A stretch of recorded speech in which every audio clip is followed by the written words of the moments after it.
So one of the crucial aspects of all matters to do with the audio arts involves the voice. As you'd expect, our most important instrument. We've frequently said that in the past. Accordingly, the best person to actually bring on board confidence with respect to enunciating precisely, clearly and properly and appropriately has to be a legend who began her career as an actress and singer, walked the boards on the West End stage, took part in productions such as Chess, Les Miserables, Oklahoma, Merrily We Roll Along, a whole variety of other factors, a student of the Alexander technique, a variety of other things as well. Indeed, a legend, as mentioned, that can only be defined as Dee Forrest. Are you indeed there, Dee? I am. I'm sounding great. Fantastic. This is great stuff. Thank you for bolstering me up there. Oh, Thank you. It's always crucial for that perspective. And it's fair to say that we spoke about, obviously, the voice there being such an important part. Even in a visual society that we live within, we still have these notions of having to make good use of the voice when you're doing public speaking, presentations, business side of things. We switch off so quickly if we're listening to dull, monotonous, ongoing, uninteresting vocal sounds, really.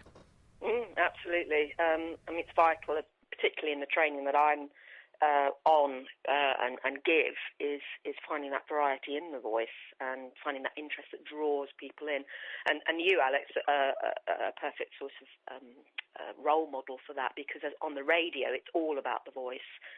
So although, I mean, there's one famous vocal coach that said that the eye is eating up the ear. We're terribly sort of wrapped up in the visual, as you just said.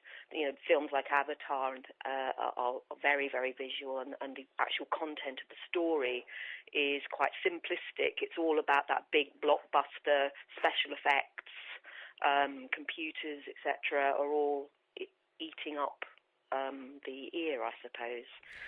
And actually, when you take that, though, if you actually look at artists who go into the studio to do the voiceover for the characters that we see in animation, they need to actually give it a lot of energy, a lot of, in a sense, pizzazz, oomph, if you like, to actually really keep the things going alive. The sound is still very crucial, and I don't think, despite the fact that our computer colleagues would say, oh yes, we're getting this virtually sorted out, it's going to be synth-thespians before too long, there's something magical about that essence of, the human voice effectively singing its own particular routine in whatever situation we find ourselves. Absolutely. I mean, Mike Myers, for instance, I mean, he's somebody I admire because his use of accents, his ability in that area is brilliant, actually. And we think back, actually, to people like this month, Johnny Depp in Alice in Wonderland.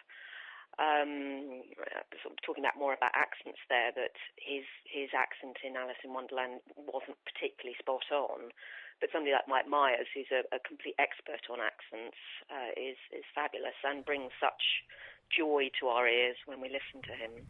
And you'll be pleased to know I won't be going into it. Yeah, baby, yeah, give me that more, give me more, baby. Very important. Just reflecting recently, we do a regular feature with the daughter of the late Matt Monro, Michelle Monro, and Matt Monro is a classic example of somebody who really could take the lyrics of a tune, take the lyrics of a song, and really imbue those messages with meaning, with warmth, with sincerity. From your own experience, I mean, again, over 30 years in the industry as a professional actor, singing, recording artist, etc., do you still get a little buzz when you encounter somebody, whether they're a student, whether they're somebody, a colleague that you're working with, you think, yes, this person's really got it? Oh, absolutely, absolutely. When you, it's a bit like sort of tending flowers, and you keep pouring on the fertilizer and they grow more, and you can see them flourish. And when you actually see them at the end of their training, when they really have got it, I mean, it brings tears to my eyes, actually, when you really hear people bringing all of those wonderful words to life and, entertaining us, basically. When you're not actually providing a whole range of folk with the benefit of your expertise, you're operating as Deputy Head of Voice at Mountview Academy of Theatre Arts, which web address www.mountview.org.uk. From that perspective, is the voice something where students will come along and they don't quite realise how important it is to actually look after our most important instrument, i.e. the larynx and so on?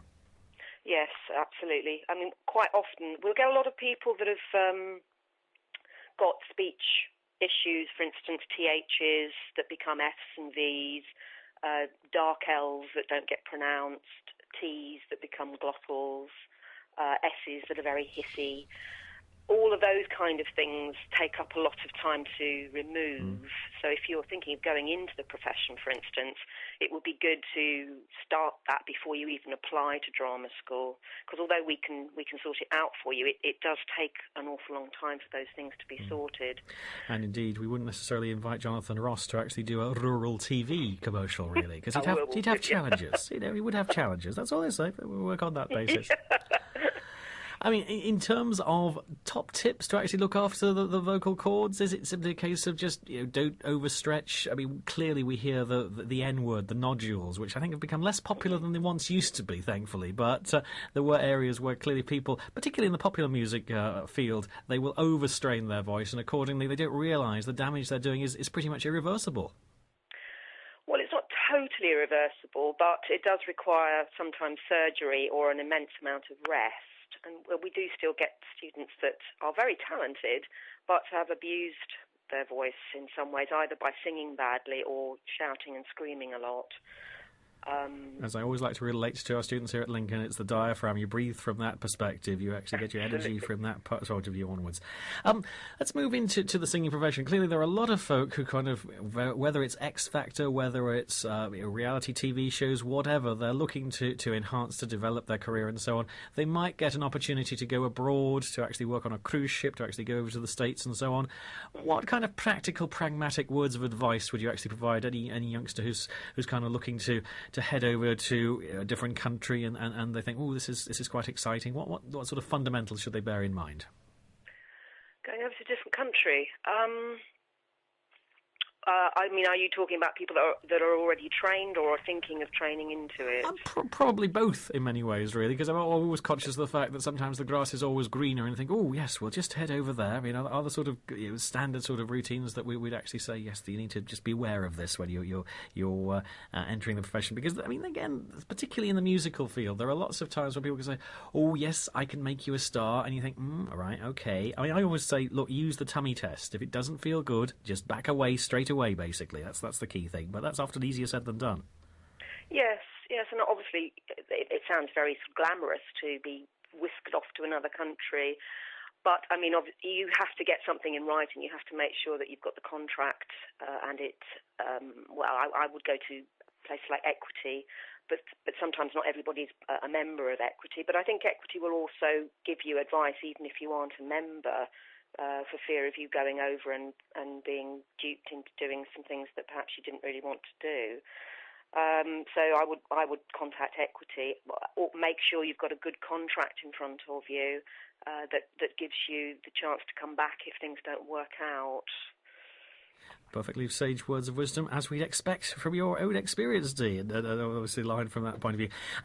Have there ever been any challenges which you've been faced with and you thought, I'm sorry, I can't do anything with this person at all. The best actually just write what they want to say down on big cards and we'll work on that basis? Or would you say, no, there are always ways in which you can actually improve the delivery, the pitch, the pace, the pause, the power, all of those kind of things can actually be worked on. And like all muscles and exercise, etc., can indeed benefit from, regular use.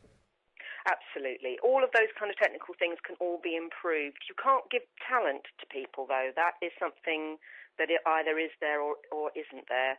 So you can do all of the technical things around that and make it perfect and beautiful and lovely sounding. You cannot give somebody talent. That has to be there at the beginning. And if they don't have that, it doesn't matter how gorgeous the voice sounds. It's not wasted, but it's not going to produce a great actor. Again, just returning back briefly to Matt Monro, I was interested in the biography that there was a case where he was thinking of getting some singing lessons, and his coach at the time said, no, I can't actually do anything with you, and if I did actually train you in this particular area, then you'd actually lose the magical thing that you actually got, which it's an interesting line, really, but clearly it's just a case of each to their own and so on. Is there such a thing as a typical Dee Forest week in terms of how things connect together and what you're doing? I mean, when you're not obviously doing your stuff at Mount View, when you're not doing your jazz singing and so on and so forth, or is it a case of, no, every so often I even have to do a radio interview at 8:30 in the morning? It's ridiculous, really. Well, it's funny, actually.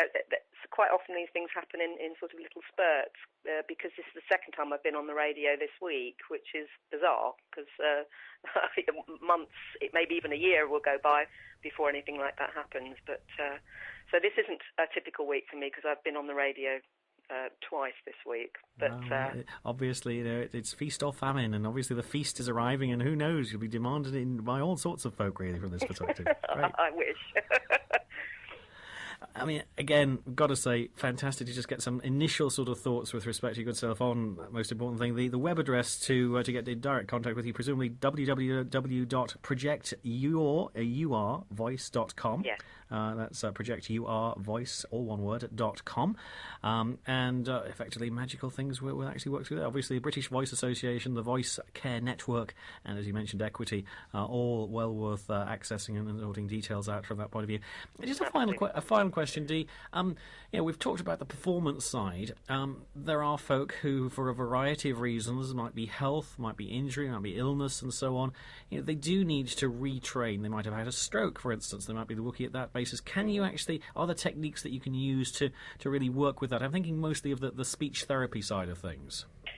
Yes, I mean, I don't deal with speech therapy, because that's a more medical side to training the voice, although I did think about going into it. But it's about a 7-year training to go into that on top of what I've already done. So I've stayed with teaching actors and not focusing so much on medical conditions. There's only so much magic you can actually share on the planet, Dee, so you need to work on that basis. It's great stuff, that. Dee, it's been fabulous just sharing some thoughts with your good self. I can't believe it's a couple of years since we last actually spoke, but two final questions. Firstly, have you had a reasonably interesting link with Siren 107.3 FM today? A wonderful link, and it's been wonderful talking to you, Alice. And can we look forward to, hopefully in the not too distant future, and I do mean this, hopefully sort of connecting with you again to obviously get some views and maybe even some perspectives on possibly how politicians are actually using chords in the upcoming election scenario? Absolutely, yes. Dee Forrest, we salute you. We salute you.